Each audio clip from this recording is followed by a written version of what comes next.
Mon, oh my God, Mon. The voice of Chicago's most ruthless crime lord shattered the frozen silence of the December morning, sounding nothing like the man who had just negotiated a billion-dollar arms deal in Vegas, but rather like a terrified child waking from a nightmare. Vincent Blackwood slammed his armored vehicle into park, his Italian leather shoes skidding on the black ice as he sprinted toward the figure slumped against the unforgiving stone pillar of his estate's gate. His mother, Margaret, sat motionless in the snow, barefoot and dressed only in a thin silk nightgown, but she was not alone in the killing dark. She was wrapped tightly in the protective, trembling embrace of a young woman so hauntingly thin that her threadbare sweater seemed to be the only thing holding her shattered frame together. A moth-eaten wool blanket, barely large enough for a child, covered the elderly woman completely, leaving the stranger exposed to the biting wind that whipped through the wealthy suburb. Her lips turned a deadly shade of blue, while frost clung to her eyelashes like diamonds. The girl's body shook with violent, rhythmic convulsions, the kind that signal the body is giving up the fight, yet her arms remained locked around Margaret with a ferocity that defied biology. Using her own remaining body heat as a human shield to keep a stranger alive. She had less than $25 to her name and no home to return to, yet she had chosen to freeze to death rather than let an old woman die alone in the snow, a sacrifice that brought the Mafia boss to his knees in the slush. Vincent didn't know yet that the girl dying in his driveway was a victim of his own rival's brutality, a ghost he had failed to save years ago, but as he scooped them both up, he vowed that whoever had hurt this angel would burn for it. The frantic beat of Vincent's heart hammered against his ribs like a trapped bird, a sensation the ruthless head of the Blackwood crime family hadn't felt since the night his father was gunned down in front of him 20 years ago. His hands, usually steady enough to pull a trigger from 300 yards, trembled as he reached for his mother's face, his fingers brushing against skin that felt terrifyingly like marble carved in a freezer. Margaret groaned, a weak, incoherent sound that was nevertheless the most beautiful thing Vincent had ever heard because it meant she was still tethered to this world, but the girl wrapped around her remained silent, her head lolling back against his forearm with a sickening looseness that suggested she had already slipped away.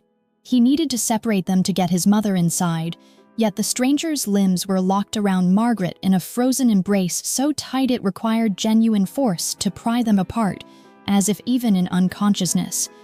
Her sole biological imperative was to serve as a human shield against the winter. Marcus, Vincent roared, the name tearing from his throat with a violence that made the nearby security guards flinch, for the Don never raised his voice, preferring the terrifying quiet of a man who didn't need to shout to be obeyed. But tonight he was not the Don. He was a son watching his world crumble in the snow. Marcus, his head of security and oldest friend, was there in seconds, his face draining of color as he took in the tableau of the powerful matriarch and the dying waif. Vincent didn't waste breath on explanations, barking orders that cut through the wind like a knife. Get Harrison. Tell him if he is not here in 15 minutes, he is a dead man. Do not call an ambulance. I want the trauma team here now. He knew the protocols better than anyone. A public hospital meant police.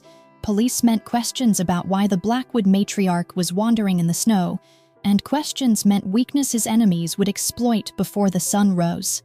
Vincent scooped his mother into his arms first, passing her carefully to Marcus, who held her as if she were made of spun glass, before Vincent turned back to the girl collapsed in the slush.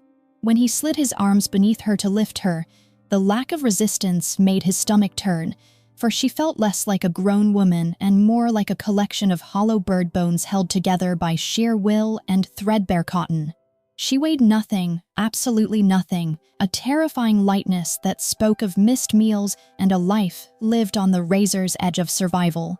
As he pulled her against his chest, her head fell against his expensive cashmere coat, leaving a smear of icy slush on the black wool, but he didn't care about the suit or the blood or the mess. He only cared about the faint, thready pulse he found when he pressed 2 fingers to her jugular, a beat so weak it felt like a countdown.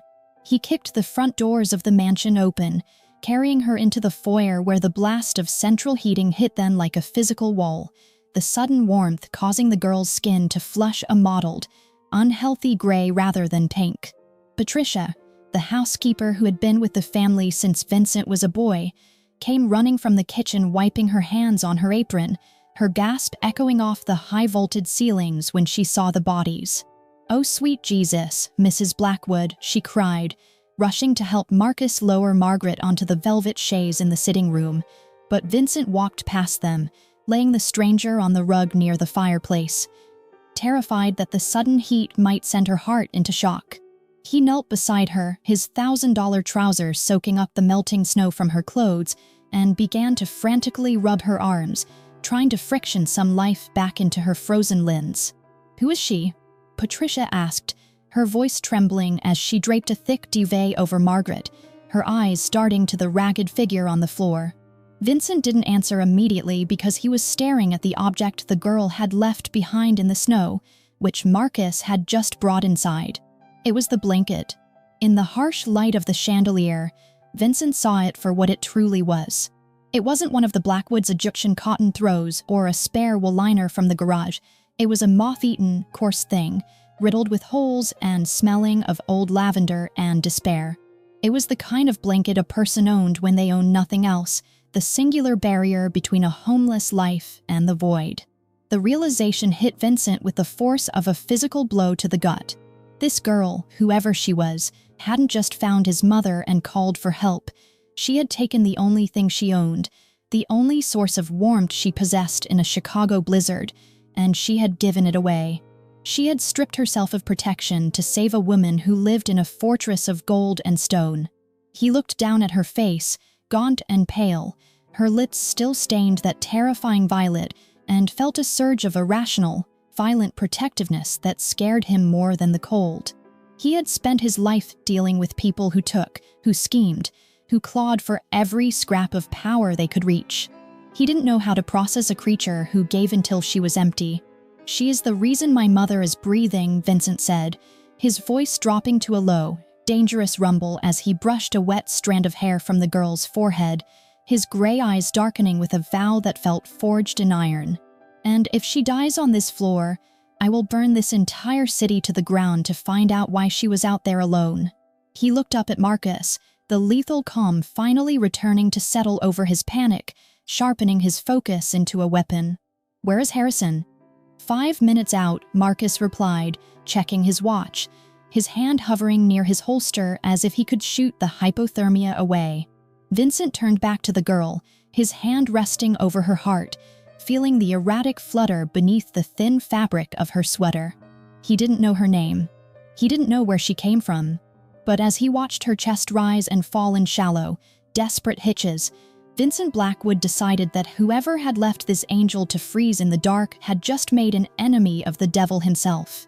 He stripped off his jacket and draped it over her, the heavy wool smelling of his cologne and gun oil, marking her as his, even if she was too far gone to know it.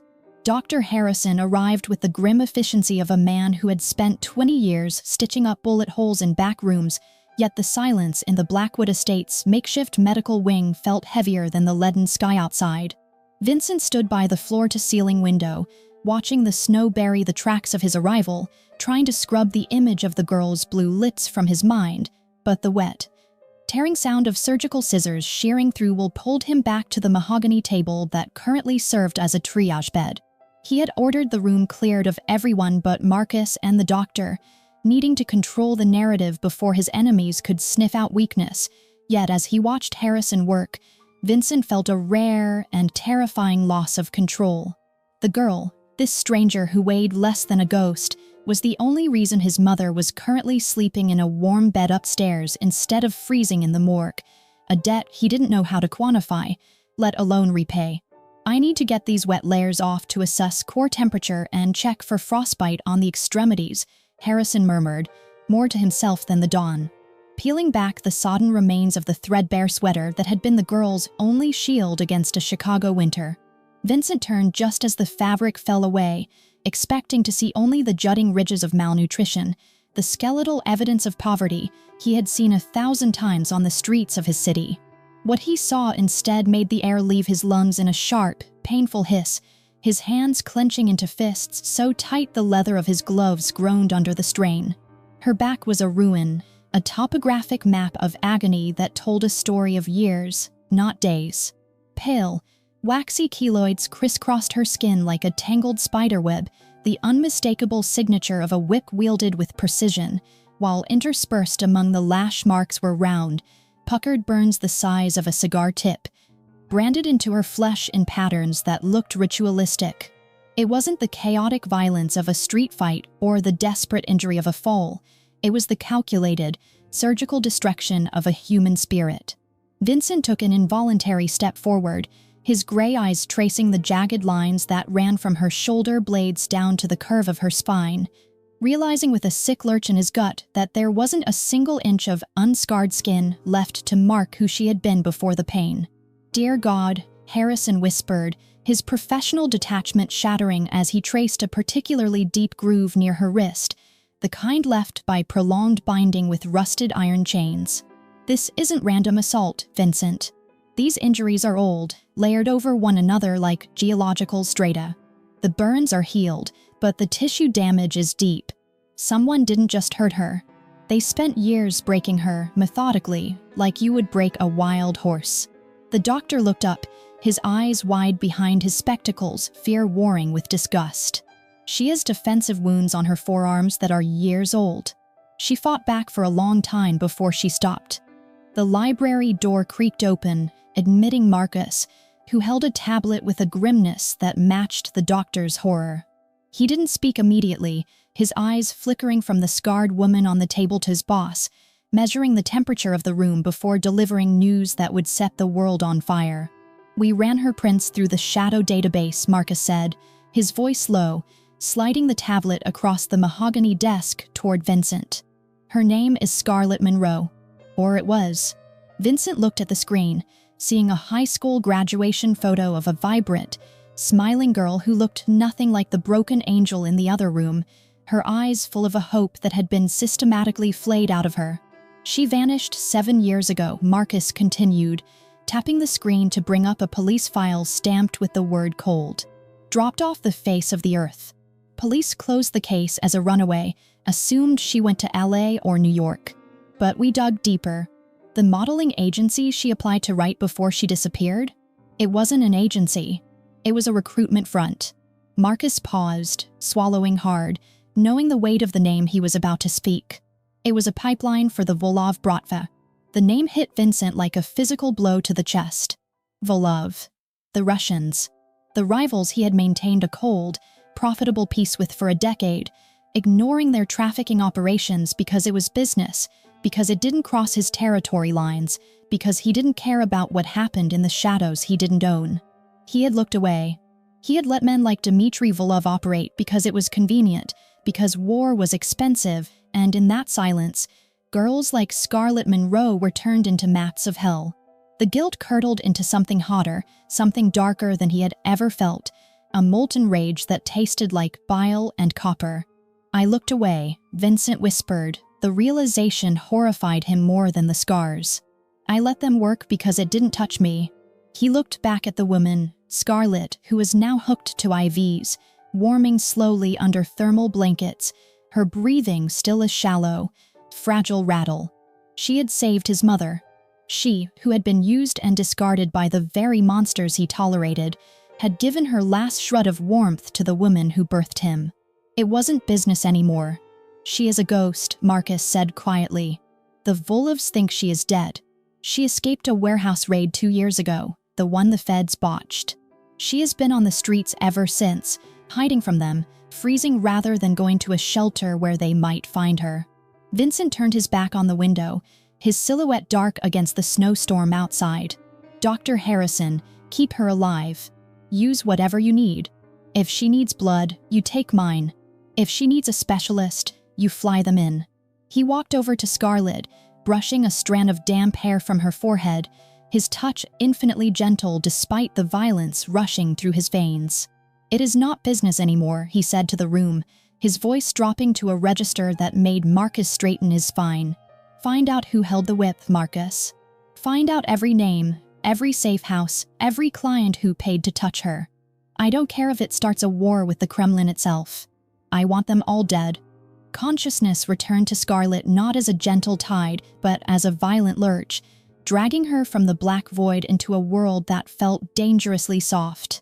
Her first sensation was the slide of high thread count silk against her skin, a texture she associated not with comfort, but with the expensive, suffocating bedding of the high-end brothels where the Volov Bratva used to sell her to men who liked their victims washed and perfumed. Panic, sharp and electric, spiked through her chest, overriding the dull ache in her frozen limbs as she scrambled backward, her breath hitching in her throat when her back hit a velvet headboard instead of a cold concrete wall.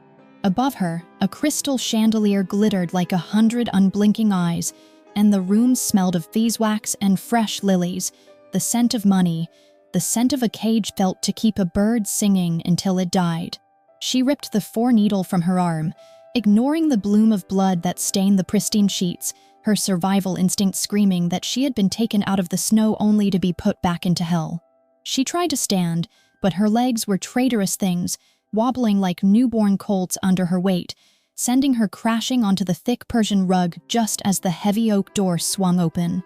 Vincent Blackwood stood in the threshold, silhouetted by the hallway light, looking every inch the predator she feared he was. He wore a charcoal suit that fit his broad shoulders with lethal precision, a silver watch on his wrist that cost more than her entire life's earnings, and his gray eyes swept over her huddled form with a cold calculation that made her skin crawl. To Scarlet, he didn't look like a savior. He looked like a buyer, another powerful man who thought he could own people because his wallet was thick enough to silence their screens. She pressed herself against the leg of the heavy armchair, grabbing a brass candlestick from the side table, brandishing it with shaking hands like a sword against a dragon. "I am not going to hurt you," Vincent said, his voice a low rumble that vibrated in the floorboards, though he didn't take a step closer, recognizing the feral terror in her eyes for what it was. He stayed by the door, closing it softly behind him to cut off the draft, his hands raised slightly to show he held no weapon. "You have been unconscious for 2 days. You had severe hypothermia. My doctor says you are lucky to be alive." He moved then, not toward her, but to a small sideboard where he poured a glass of water, setting it down on the low table between them before retreating to a safe distance. "You saved my mother. That buys you a lot of grace in this house, Miss Monroe." Scarlet flinched at the sound of her real name, the name she hadn't used in 7 years, the name that belonged to a girl who died the day she got into a van promising a modeling career. "How do you know who I am?" she rasped, her voice cracking from disuse and dehydration. "If you're with Volov, just kill me now. I won't go back to the warehouse." The candlestick wavered in her grip, her knuckles white, her body trembling not from cold anymore, but from the adrenaline of a cornered animal. Vincent's expression shifted, the mask of the dawn cracking just enough to reveal a flicker of something dark and painful underneath, perhaps the guilt of knowing exactly who she was running from. "Volov is a disease," Vincent stated flatly, the name leaving his mouth like a curse. "And I am the cure. You are under the protection of the Blackwood family now, which means the only thing you have to fear is the chef overcooking your steak." He reached into his jacket pocket, and Scarlet tensed, expecting a gun, but he withdrew a thick white envelope instead, tossing it onto the bed where it landed with a heavy thud. "There is $250,000 in there. Cash. Untraceable. Consider it a down payment on my gratitude. You can take it, walk out that door, and disappear to a place where winter never touches you. Or you can stay." Scarlet looked at the envelope, a brick of freedom that could buy her a new face, a new country, a life where she never had to look over her shoulder again. Most people would have lunged for it, wept over it, kissed his feet for it. But Scarlet just stared at the money with a hollow kind of exhaustion, realizing that to men like him, everything was a transaction, every life had a price tag, and every act of kindness was just a debt to be settled with paper. "I didn't hold her because I wanted your money," she whispered, lowering the candlestick but not letting go of her wariness. "I held her because she was alone, because no one else stopped. You think you can pay for that? You think $250,000 changes the fact that you let your own mother wander out into a blizzard? The silence that followed was absolute, the air in the room thickening with the weight of her accusation. Vincent didn't get angry. Instead, he looked at her with a new intensity, as if he were seeing her for the first time, not as a victim, but as an equal. He walked over to the envelope, picked it up, and slid it back into his pocket without breaking eye contact. "You are right," he admitted, the admission costing him visible effort. "Money is easy. Presence is hard. My mother, she has Alzheimer's. The doctors say she is in the late stages. She forgets me. She forgets her home. But she remembers you. She calls you the Sunset Girl," Vincent continued, his voice softening, stripping away the layers of authority to reveal a desperate son. "Since she woke up, she has been asking for you. She says you sang to her. She says you are the only one who isn't a shadow." He took a step closer, stopping when she tensed, offering a deal that was far more dangerous than money. "I can hire nurses. I can hire guards. But I cannot hire someone to actually care. Stay. Be her companion. In exchange, I give you a new identity, papers that will stand up to FBI scrutiny, and a fortress that Volov can't breach. You give my mother peace, and I give you a life." Before Scarlett could answer, the door banged open, shattering the fragile truce. A boy no older than 13, but wearing a suit that mirrored his father's, stormed in with the energy of a hurricane. Vincent Blackwood had his father's black hair and cold gray eyes, but his face was twisted in a sneer of defensive arrogance that Scarlett recognized immediately. It was the face of a child who had learned that hurting others was the only way to stop them from hurting him. "So this is her," Ethan spat, ignoring his father's warning glare as he marched up to the foot of the bed, looking Scarlett up and down with open contempt. "The stray. Patricia says you're a hero. I say you're just another gold digger who got lucky finding a senile old lady in the snow. How much did he give you?" "Enough to buy a conscience." Vincent stepped forward, his voice a low warning. "Ethan, that is enough." But the boy didn't back down, his fists clenched at his sides, vibrating with the grief of a son who had already lost one mother and was terrified of losing the grandmother who had replaced her. He glared at Scarlett, challenging her, waiting for her to snap back, to prove she was just another adult who would disappoint him. Scarlett looked at him, really looked at him, and saw past the expensive clothes and the cruel words to the terrified boy underneath. "It is easier to be angry than to be sad, isn't it?" Scarlett said softly, her voice barely a whisper, yet it stopped Ethan cold. She set the candlestick down and sat on the edge of the bed, meeting his gaze levelly. "When my mom died, I hated everyone. I hated the doctors for not saving her. I hated the world for keeping on turning. I hated myself for still being alive." Ethan's sneer faltered, his eyes widening slightly as the venom was drained out of the interaction. "You aren't mad at me, Ethan. You're just scared that everyone you love leaves. I get it. I'm scared too." The boy stood frozen, his mouth opening and closing as his script was flipped, the fight leaving his shoulders. Vincent watched the exchange with a stunned expression, realizing that in 30 seconds, this homeless girl with scars on her back had disarmed his volatile son more effectively than a dozen child psychologists. He looked from his son to Scarlett, seeing the strange, jagged pieces of a broken family potentially fitting together. "The offer stands, Scarlett," Vincent said quietly. "We need you." And for the first time in 7 years, Scarlett looked at the dangerous man and the angry boy and didn't see a trap. She saw a home. The weeks that followed bled into one another, transforming the Blackwood estate from a mausoleum of cold stone and silence into something that dangerously resembled a home, though the transition was as fragile as frost on a windowpane. Scarlett moved through the high-ceilinged rooms not as a guest, but as a quiet force of nature, her presence slowly thawing the permafrost that had gripped the family for years. She spent her days with Margaret, whose mind was a labyrinth of fading corridors, yet the older woman always seemed to find her way back to the sound of Scarlett's voice. They sat for hours in the sunroom, the winter light catching the dust motes dancing in the air as Scarlett read aloud from dog-eared novels or simply held Margaret's hand while the older woman drifted through memories of a husband long dead. It was during these twilight hours that Scarlett would sing, her voice a soft, tremulous thing that seemed to crack the heavy silence of the mansion, humming "You Are My Sunshine" until Margaret's clouded eyes cleared enough to hum along. The simple melody acting as an anchor in a sea of forgetting. Ethan watched these interactions from the periphery, a silent sentinel haunting the doorways, his suspicions slowly eroding under the relentless tide of Scarlett's consistency. He didn't speak much, the grief of his own mother's death still a jagged stone in his throat, but he began to linger in the same rooms, doing his homework at the kitchen table while Scarlett helped Patricia chop vegetables, or sitting on the piano bench while Scarlett dusted the keys. It wasn't a friendship, not yet, but it was a truce born of shared brokenness.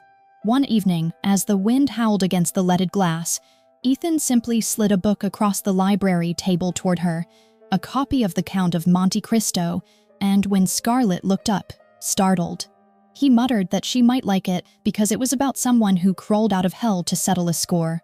It was the first time he had acknowledged her past without malice, a quiet admission that he saw her not as a gold digger, but as a survivor, and in the Blackwood house, survival was the only currency that mattered.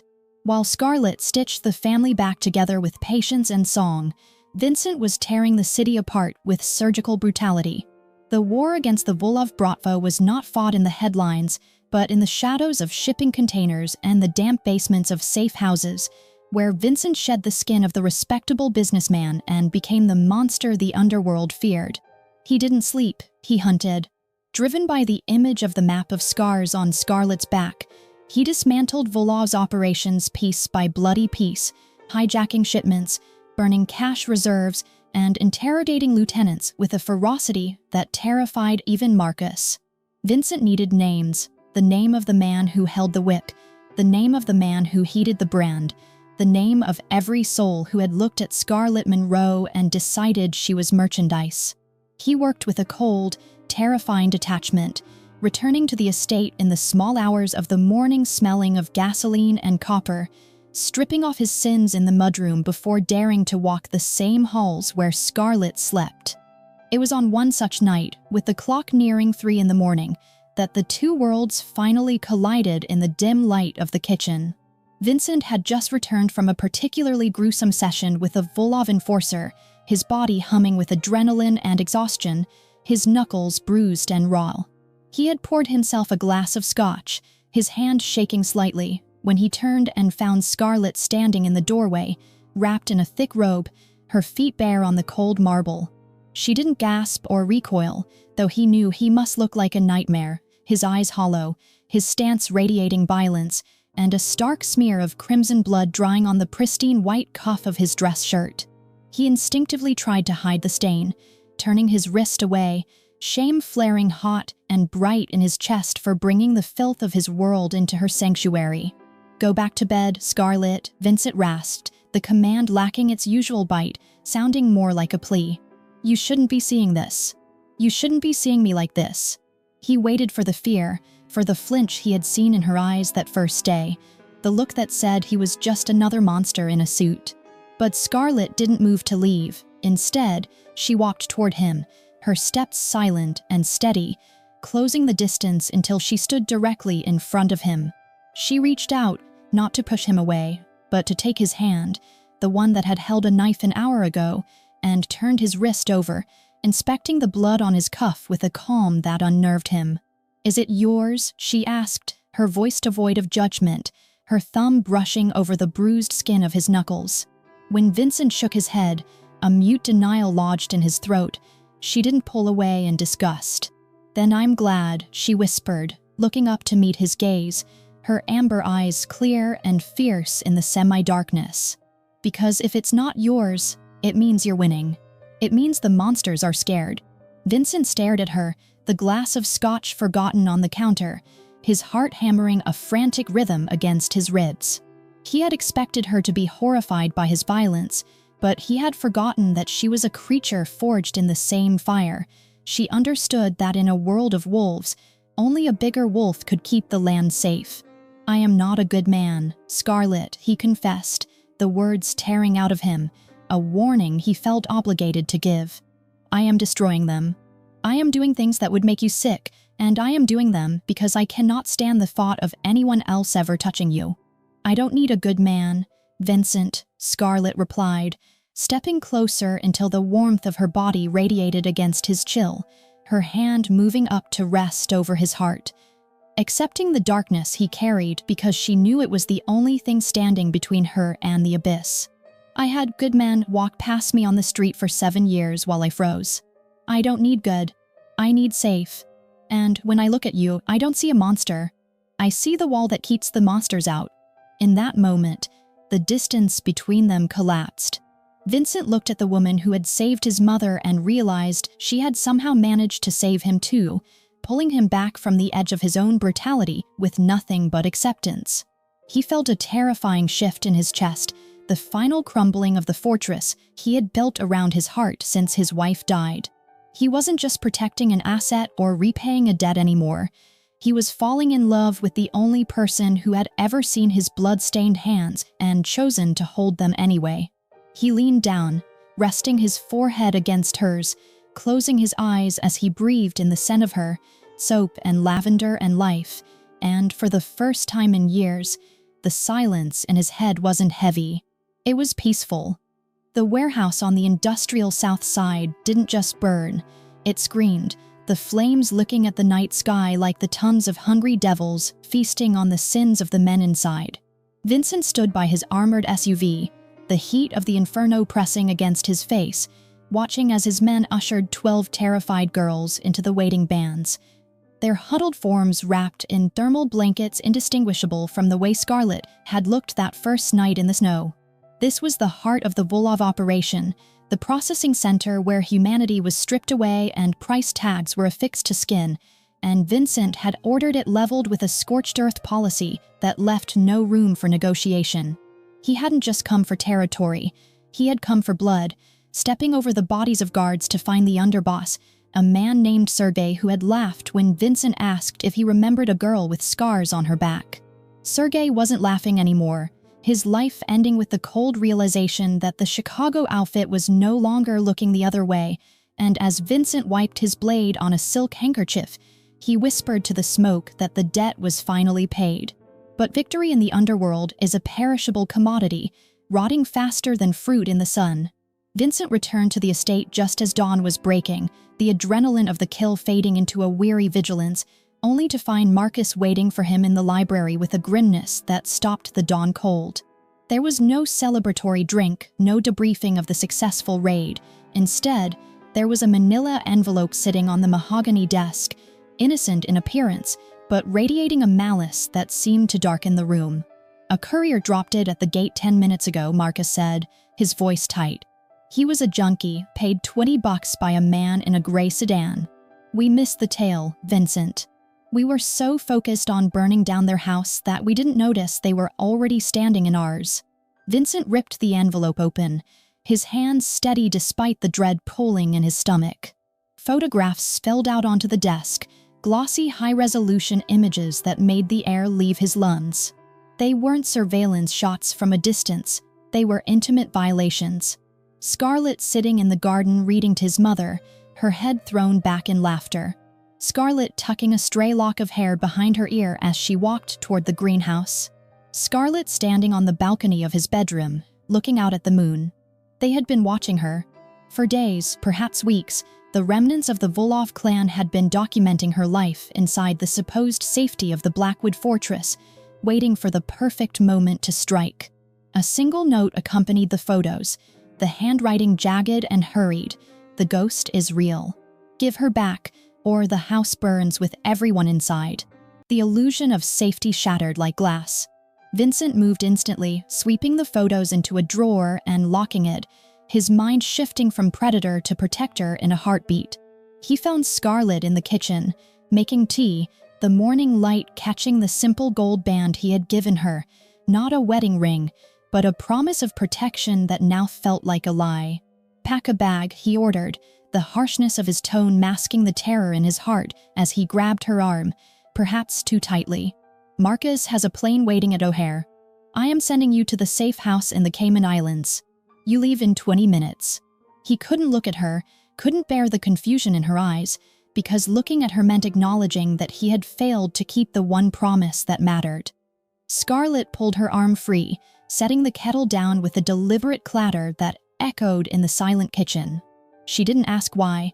She saw the wild fear in his eyes and understood that the past had finally climbed over the gate. "I am not going," she said, her voice quiet but unyielding, the steel she had forged over 7 years of hell shining through the soft domesticity she had worn lately. "I spent 7 years running, Vincent. I ran from shelters. I ran from the police. I ran from memories. I am done running." She stepped into his face, forcing him to look at her. "If they are coming, let them come. But I am not leaving Margaret. I am not leaving Ethan. And I am certainly not leaving you to fight my monsters alone. You don't understand." Vincent roared, the control snapping, his hands gripping her shoulders as he tried to shake sense into her. "They know you are here. They will kill you to stop you from testifying, or worse, they will take you back just to spite me. I can burn down 1,000 warehouses, Scarlett, but I cannot survive watching you get hurt again. You are leaving, and that is an order. Since when do we take orders from fear, Dad?" The voice came from the doorway, cracking with adolescence, but heavy with a new resolve. Ethan stood there, dressed for school, but holding a baseball bat like a soldier holding a rifle, his face pale but determined. The boy who had called Scarlett a gold digger weeks ago now stepped into the room and placed himself physically between his father and the woman who had taught him how to breathe again. "She stays," Ethan said, looking his father in the eye. "Grandma needs her. I need her. We are Blackwoods. We don't run from fights, and we don't abandon family." Vincent looked at his son, then at the woman standing her ground with a defiance that mirrored his own. He realized then that he wasn't just the boss of a crime family anymore. He was the head of a real family, one forged in trauma and held together by choice. Sending her away would save her body, but destroy the very thing that made her Scarlett. It would prove that the Volov still held the power to dictate her life. He let out a breath he felt he had been holding for a lifetime, the tension in his shoulders dropping as he nodded once, accepting the terrifying weight of their decision. "Okay," Vincent whispered, pulling them both into a rough, fierce embrace. "You stay. But if they want a war, we are going to give them an apocalypse."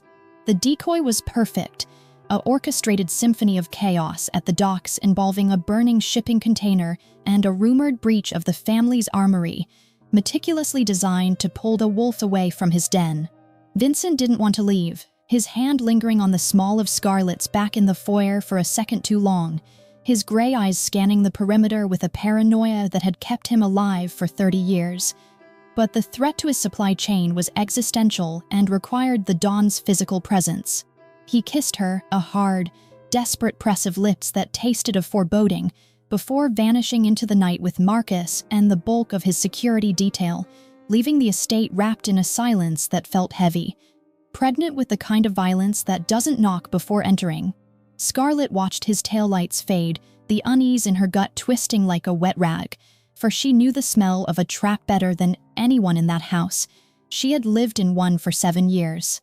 10 minutes later, the world ended not with a bang, but with a click.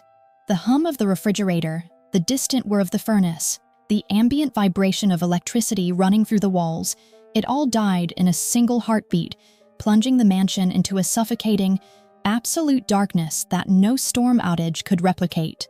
Scarlett didn't freeze, while the maids upstairs screamed and the emergency lights flickered with a weak, dying pulse. Her survival instinct, honed in the pitch-black basements of the Volov Bratva, hijacked her motor functions. She didn't call out. She didn't fumble for a phone she knew would be jammed. She moved, sprinting through the gloom toward the library where she had left Margaret dozing and Ethan doing homework, her bare feet silent on the marble, her mind racing through the tactical map Vincent had forced her to memorize. "Get down," she hissed, bursting into the room just as the first shatter of glass echoed from the west wing, the sound of a silenced window breach that only a trained ear would catch over the wind. Ethan was already on his feet, his face a pale blur in the shadows, stepping in front of his grandmother with a baseball bat trembling in his hands. Scarlett didn't waste time with explanations. She grabbed Margaret's arm, hauling the confused older woman up with a strength born of adrenaline, and shoved Ethan toward the hidden panel behind the bookshelf. The panic room. Now. Don't argue, don't talk, just move.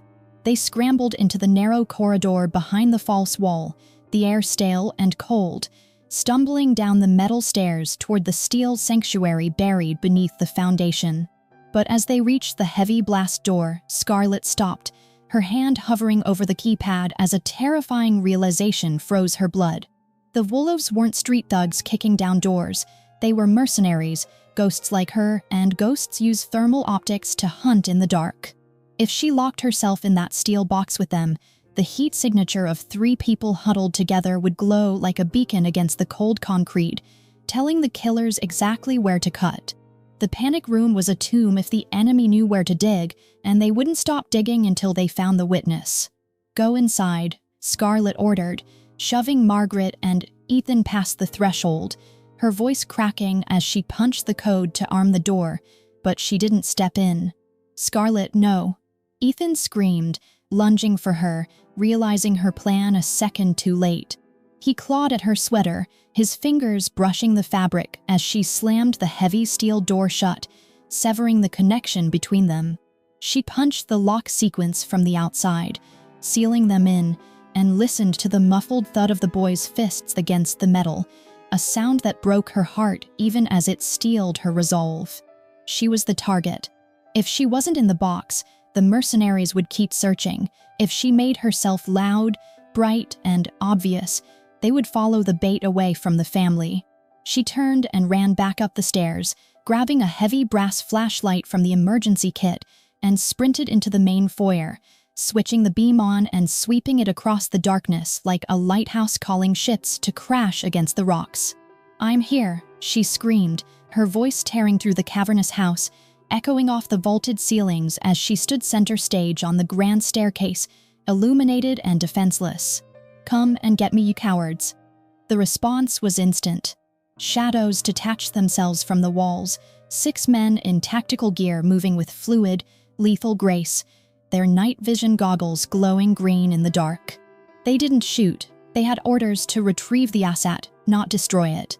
The lead mercenary, a towering figure whose face was masked, ascended the stairs slowly, holstering his weapon as he realized the girl was unarmed and cornered. Scarlet swung the flashlight like a club, catching the first man in the jaw with a sickening crunch, but the victory was short-lived. A backhand from the leader sent her sprawling across the landing, the taste of copper filling her mouth as her head cracked against the marble balustrade. He dragged her up by her hair, forcing her to look at him, his gloved fingers digging into the scar tissue on her arm, sparking a phantom pain that nearly blinded her. "Where are they?" he growled, his Russian accent thick and familiar, the voice of a nightmare she thought she had woken up from. "The old woman. The boy. Tell us and we make it quick. Lie and we take you back to the warehouse." Scarlet spat blood onto his tactical vest, her lips peeling back in a feral grin that mirrored the smile Vincent wore when he was about to do violence. "You're already dead," she wheezed, looking past him to the front doors, praying that her instinct about the wolf was right. "He's coming." The mercenary laughed, a harsh bark of sound, but it was cut short by the roar of an engine that sounded less like a car and more like a dragon waking up. The front doors of the estate didn't open. They exploded inward, shattered by the reinforced grille of Vincent's armored SUV as it launched into the foyer in a shower of glass, wood, and twisted metal.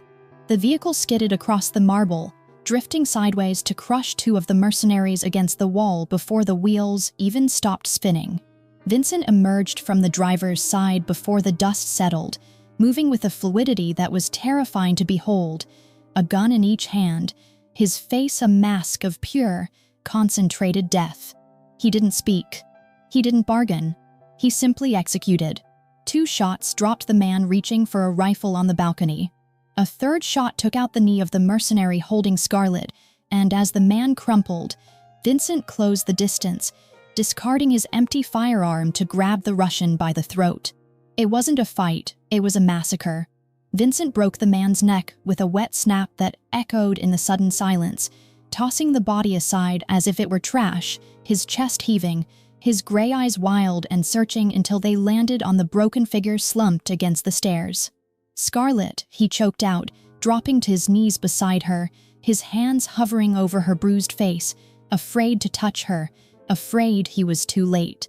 The foyer was a ruin of glass and bodies, the air thick with the smell of exhaust and cordite, but Vincent saw only her. She blinked, one eye swollen shut, and reached out a trembling hand to touch the blood, not hers, spattered on his cheek. "I locked them in," she whispered, her voice a broken rasp, forcing a smile through the pain. "The thermal. I knew they'd see the heat. I had to draw them out. They're safe, Vincent. I kept your family safe." Vincent let out a sound that was half sob, half roar, pulling her into his arms and burying his face in her neck, rocking her back and forth amidst the carnage. He had spent his life building walls, buying guns, and commanding armies to protect his legacy, but in the end, it was a homeless girl with a flashlight and a heart the size of the ocean who had saved them all. "You are my family," he whispered into her hair, kissing the blood away from her temple. "You are the only family I have left." Death came for Margaret Blackwood not as a thief in the night, but as a gentle guest arriving at twilight, slipping into the room where the scent of lilies and sterile medical equipment fought a losing battle against the inevitability of the end. It had been 4 months since the siege, 4 months of peace spot with blood, but while Scarlet healed from her bruises, Margaret slowly faded, her mind untethering from the shore until only the instinct for love remained. Yet, on her final afternoon, the fog miraculously lifted, granting her a moment of terminal lucidity that felt like a divine benediction. She looked past the monitors and the weeping housekeeper to find her son, her gray eyes sharp and clear for the first time in years, and then she turned her gaze to Scarlet, who stood in the shadows of the room, feeling like an intruder in a holy moment. "Come here, sunset girl," Margaret whispered, her voice thin as parchment but steady. Scarlet approached, taking the frail hand that felt like dry leaves, tears slipping silently down her cheeks. "You saved us," the old woman murmured, her gaze shifting to Vincent, who knelt on the other side of the bed, his formidable armor stripped away to reveal the terrified boy beneath. "He was so cold, my Vincent. Frozen solid. But you are the fire that thawed him." She placed Scarlet's hand over Vincent's, pressing them together with the last of her strength. "Don't let him freeze again. And you, my son, stop punishing yourself for sins long paid. Love her. It is the only wealth they can't take with them." She closed her eyes then, a small smile gracing her lips as she drifted into a sleep that had no waking, leaving the 2 survivors kneeling in the quiet aftermath of a life well lived. The funeral was a private affair, conducted under a slate-gray sky that threatened rain but held its breath out of respect. When the last shovel of earth fell, Scarlet returned to her room and pulled the old, battered backpack from the back of her closet, the same one she had carried on the night she almost died. She packed her few original belongings, the toothbrush, the photo of her mother, the mended wool blanket, feeling that her contract was fulfilled. She had saved Margaret, protected the family, and now that the matriarch was gone, she assumed her place in this opulent world had evaporated. She walked down the grand staircase, her heart breaking with every step, and headed for the heavy iron gates where it all began, intending to slip back into the invisibility of the city. "Going somewhere?" The voice was low, dangerous, and impossibly close. Vincent stood leaning against the stone pillar where his mother had nearly frozen, his coat collar turned up against the wind, looking less like a grieving son and more like a man prepared to burn the world down to keep what was his. Scarlet gripped the strap of her backpack, unable to meet his eyes because she knew if she did, she would never have the strength to leave. "She's gone," Vincent, Scarlet whispered to the pavement. "The agreement was that I stay to care for her. She doesn't need me anymore. And you don't need a charity case complicating your life. Is that what you think you are?" Vincent crossed the distance between them in 2 long strides, grabbing her shoulders not with violence, but with a desperation that shook her to her core. "You think I kept you here for her? I fell in love with you the moment I saw you wrap your freezing body around a stranger to save her life. I fell deeper every time you made my son laugh, every time you sang in the sunroom, every time you looked at my bloody hands and didn't flinch." He reached into his pocket, pulling out a small velvet box, his hands trembling slightly, a vulnerability he allowed only for her. "I didn't keep you here for her, Scarlett. I kept you here for me. Because without you, this house is just a museum of ghosts." He opened the box to reveal a ring, not a diamond, but a rare Padparatska sapphire that glowed with the orange and pink hues of a dying sun. "My mother called you the sunset girl," he said, his voice thick with emotion. "But for me, you are the sunrise. You are the only reason I want to wake up tomorrow. Stay, not as an employee, not as a guest, but as my wife, as Ethan's mother, as the heart of this family." Scarlett looked at the ring, then at the man who had burned down an empire to protect her, and finally at the boy watching from the library window with a hopeful thumb up. She dropped the backpack, the weight of her past hitting the ground with a final thud, and stepped into his arms, realizing that she had finally found the one thing she had spent 7 years searching for. She was home.